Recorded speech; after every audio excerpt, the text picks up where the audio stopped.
ఆలయాలు హిందూ ధర్మం మీద వివిధ రూపాల్లో దాడి జరుగుతూనే ఉందని ఎమ్మెల్సీ అంజురెడ్డి తెలిపారు. టీటీడీ బోర్డు మెంబర్ దర్శన్ వ్యవహారంపై ఆయన ఆగ్రహం వ్యక్తం చేశారు. వెంకటేశ్వర స్వామి భక్తులకు సేవ చేయాల్సిన స్థానంలో ఉండి అన్యమత ప్రార్థనలు ఏంటని ప్రశ్నిస్తున్న అంజురెడ్డితో మా ప్రతినిధి Kranti Kumar face to face. TTD నిత్యం ఏదో ఒక విషయాల్లో వివాదంలో ఉంటుంది. కల్తీనే విషయం మారిపోక ముందుకే చైర్మన్కి సంబంధించిన కొన్ని అంశాల వివాదం మర్చిపోక ముందుకే మరొకసారి బోర్డు సభ్యుడి వ్యవహారం బయటకు వచ్చింది. దర్శన్ అనే బోర్డు మెంబరు కుటుంబ సభ్యులు చర్చికి వెళ్ళి ప్రార్థన చేయడం అనేది మొత్తం తెలుగు రాష్ట్రాల్లో కాకుండా దేశవ్యాప్తంగా సంచలనంగా మారింది. దీనికి సంబంధించి ఎమ్మెల్సీ అంజిరెడ్డి గారు మనతో ఉన్నారు. ఆయన అడిగి ఈ అంశాన్ని ఎలా చూస్తారన్న విషయాన్ని వారిని అడిగి తెలుసుకుంది. సార్, ప్రేరణంగా చెప్పండి, దర్శన్ వ్యవహారాన్ని మీరు ఎలా చూస్తున్నారు? హిందూ ధర్మంలో హిందువుల పుట్టి మొత్తం మీరు భారతదేశం కాదు ప్రపంచంలో మొట్టమొదటిగా వెంకన్న అంటే ప్రపంచంలో మొట్టమొదటి స్థానం ఉన్నది.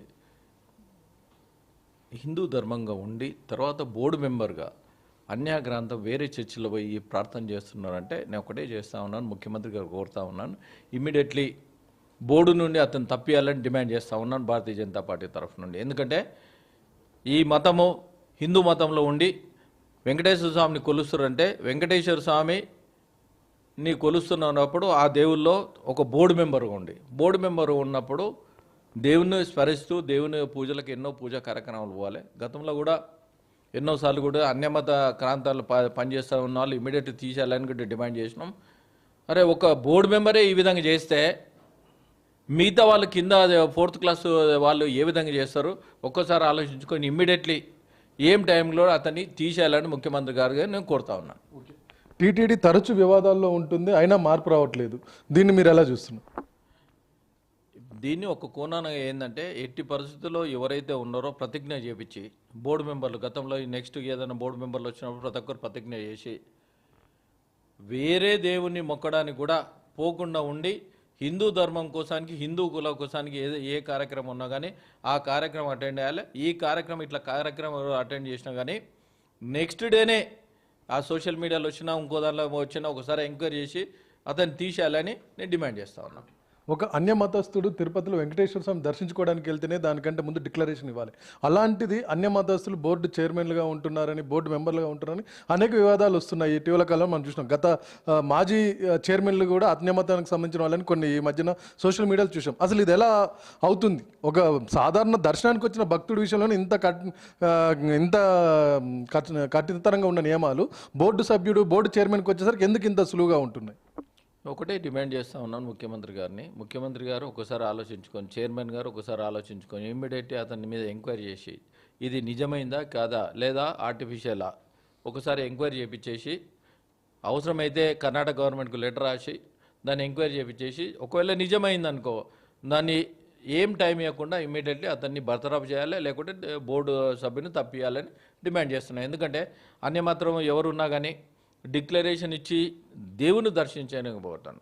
అరే దేవుని దర్శించడానికి సుమారు ప్రతిరోజు 1,00,000 మంది దేవుని దర్శిస్తూ ఉంటారు.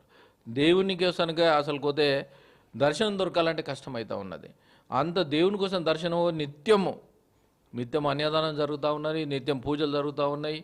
ప్రపంచంలో ఎక్కడ లేకుండా దేవుని కోసానికి 4 కోట్ల రూపాయలు వస్తూ ఉన్నాయి. ఇంకా దేవుని కోసం స్మరించుకుంటూ చాలామంది నడుచుకుంటూ పోతూ ఉన్నారు పైకి. చాలామంది మా పటంచేరు నుంచి 600 కిలోమీటర్లు దేవుని కోసం నడుచుకుంటూ పోయిన వాళ్ళు ఉన్నారు. వాళ్ళకే దర్శనం దొరకాలంటే కష్టం ఉన్నది. అన్యమత వాళ్ళకు ఇక్కడ బోర్డు మెంబర్ పెడతా ఉంటే మేము ఒకటే డిమాండ్ చేస్తున్నాం, దాన్ని ఎంక్వైరీ చేసి ఇమీడియట్లీ అతన్ని బోర్డులకి తీసేయాలని డిమాండ్ చేస్తాం. ఈ బోర్డు సభ్యులు నియమించే అధికారం ఒక ప్రభుత్వ పరిధిలో ఉండడం, అంటే ప్రభుత్వం మీన్స్ ఒక రాజకీయ పార్టీ ప్రభుత్వంలోకి వస్తుంది కాబట్టి ప్రభుత్వ పరిధిలో ఉండడమే ఇలాంటి ఘటనలు జరుగుతున్నాయని మీరు భావిస్తున్నారు. ఇది ఒక రాజకీయ ఉపాధిగా మారుతుందన్న దాని మీద మీ సమాధానం ఏంటి? ఒకటే ఉండదు, ఏ గవర్నమెంట్ ఉంటే ఆ గవర్నమెంట్ నియమిస్తూ ఉంటుంది. గతంలో నుంచి అదే నడుస్తూ ఉన్నది. వివిధ రాష్ట్రాలకు కూడా ఇస్తూ ఉంటారు. తెలంగాణకి ఇచ్చారు, కర్ణాటక ఇచ్చారు, తమిళనాడు ఇచ్చారు. ఎందుకంటే ముందు ఇది తమిళనాడు రాష్ట్రంలో ఉండే, తర్వాత ఏంటంటే ఉమ్మడి ఆంధ్రప్రదేశ్కి వచ్చింది. ఉమ్మడి ఆంధ్రప్రదేశ్కి వచ్చిన తర్వాత తెలంగాణ సపరేట్ అయినాక మళ్ళీ తెలంగాణకు ఆంధ్రప్రదేశ్కి వచ్చింది. దీన్ని కాపాడే బాధ్యత ప్రతి హిందువుది ఉంది. హిందువుల ప్రతి కాపాడుతున్నారో హిందూ ధర్మం కోసానికి ఎవరైతే పాకుపడుతూ ఉన్నారో దేవుని శివుని ఆజ్ఞ లేని చీమైన గుట్టదు, దేవుని ఆజ్ఞ లేని మనం ఏం చేయలేము. అందుకోసానికి ఒకటే గుర్తుపెట్టుకోండి, హిందూ ధర్మం కోసానికి పాటుపడే ప్రతి ఒక్కరికి హిందూ అని కన్ఫామ్గా ఉన్న వాళ్ళకే బోర్డు మెంబర్ ఇవ్వాలని నేను డిమాండ్ చేస్తూ ఉన్నాను.